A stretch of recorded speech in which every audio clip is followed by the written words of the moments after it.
Сәлеметсіздер ме балалар? Бүгінгі қазақ тілден өтетін тақырыбымыз есептік және реттік сан есім. Сенің меңгеретінің сан есім туралы ұғымын кеңейту, есептік және реттік сан есім айырмашылығын анықтау, мәтіннің тақырыбы мен суреттер бойынша мазмұнын болжай алу және талқылау, реттік сан есімнің жасалу жолын меңгеру. Балалар, мына жұмбақтың шешімін тауып көрейік. Арасында екі тас, төрт аяқпен жалғыз бас. Бұл не? Дұрыс, бұл тасбақа. Балалар, бұл жұмбақтың арасынан сан есімдерді тауып көрейік. Қандай сан есімдерді көріп тұрсыңдар? Дұрыс, 2, 4, бұл сан есімдер. Ал балалар, бұл сан есімдер қандай сан есім түріне жатады екен? Бұл ақпаратты білу үшін келесі видеоматериалға көңілдеріңді аударыңдар.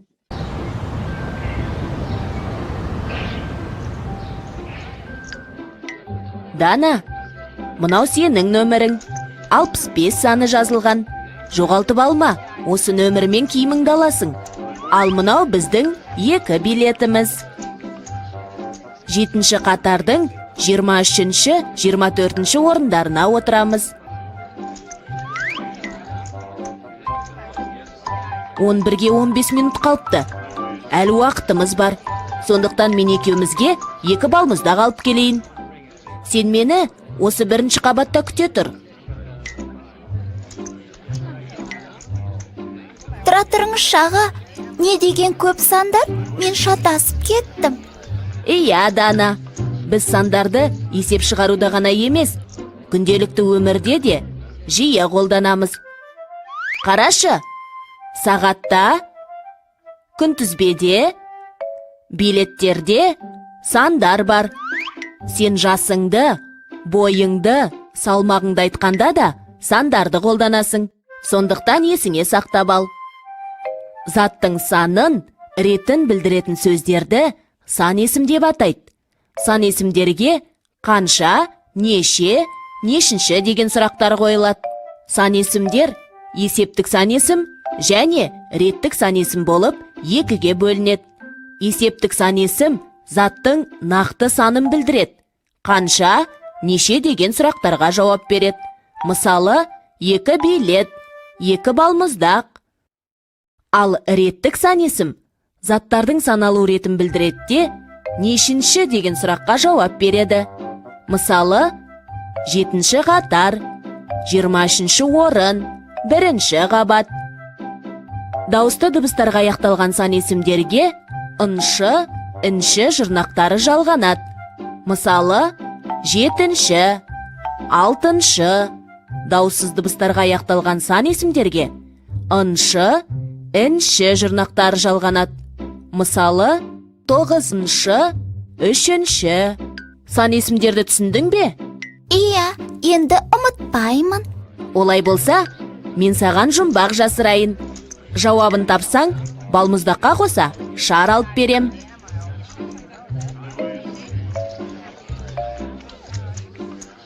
Басында 2 таяғы бар, 4 аяғы бар.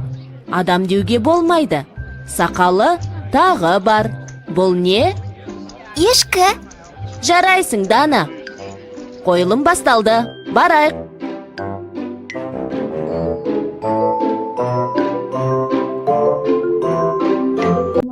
Келесі тапсырмаға назар аударайық. Сендерге 2 сөйлем берілген. Арасынан сан есімдерді тауып, түрлеріне қарай ажыратуымыз керек. Есіл өзенінің тереңдігі 2 метр. Бұл сөйлемде қандай сан есімді көріп тұрсыңдар? Дұрыс, 2 сан есім.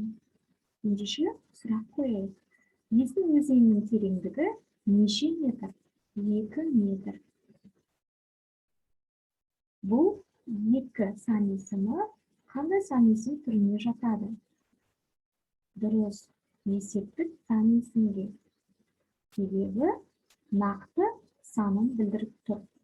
Және қандай сұрақ қояды екенбіз? Дұрыс. Неше, қанша деген сұрақтарды қояды екенбіз. Екінші сөйлемге назар аударайық. Қазақстан жер көлемі бойынша әлемде 9-шы орын алады. Қазақстан жер көлемі бойынша әлемде нешінші орын алады? 9-шы. Бұл сан есім қандай сан есім түріне жатады екен? Дұрыс. 9-шы сан есімі реттік сан есімге жатады. Және қандай сұрақ қоя аламыз? Нешінші деген сұрақты қоюға болады. Және де қандай ерекшелігі бар? Дұрыс айтасыңдар. 9-шы реттік сан есімі түбірге жұрнақ жалғану арқылы жасалады екен. 9 түбірі ыншы жұрнақ болып саналады. Дұрыс балалар, жарайсыңдар. Сонда балалар, есептік сан есім нақты санын білдірсе, реттік сан есім, яғни санның ретін білдіреді екен. Және де олардың сұрақтарында айырмашылықтары бар. Есептік сан есімге неше, қанша деген сұрақтар қойылса, реттік сан есімге нешінші деген сұрақтар қойылады. Және түбірге жұрнақ жалғану арқылы жасалады екен. Балалар, келесі тапсырмаға назар аударайық. Оқулықтағы мына мәтінге назар аударайық.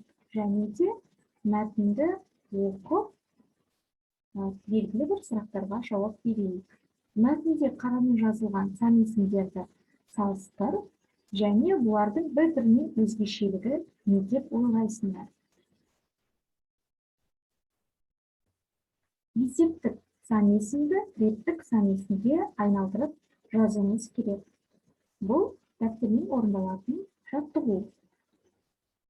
Бірінші қатарда есептік сан есім берілген, екінші қатарға есептік сан есімді реттік сан есімге айналдырып жазуларың керек.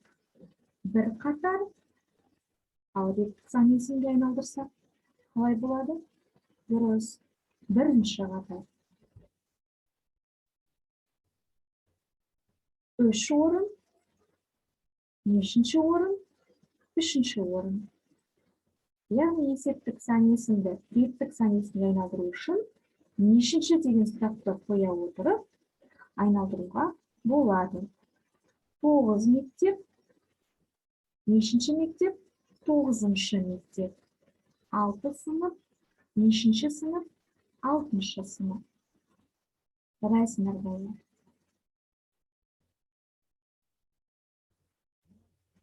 Балалар, келесі тапсырмаға назар аударайық.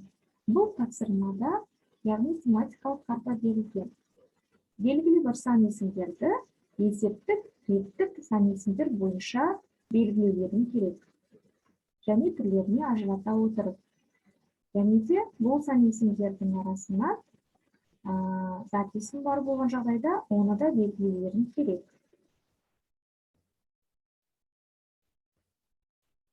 Қорытынды. Менің бүгінгі сабақта үйренгенім мәтін мазмұнын болжауды, есептік және реттік сан есімдердің айырмашылығын білдім, реттік сан есімнің жасалу жолын түсіне алдым. Сонымен бүгін қазақ тілінен қандай тақырыпты өттік? Дұрыс, есептік және реттік сан есім. Есептік және реттік сан есімнің түрлеріне қарай ажырата алдыңдар. Бүгінгі сабағымыз осымен аяқталды. Сау болыңдар.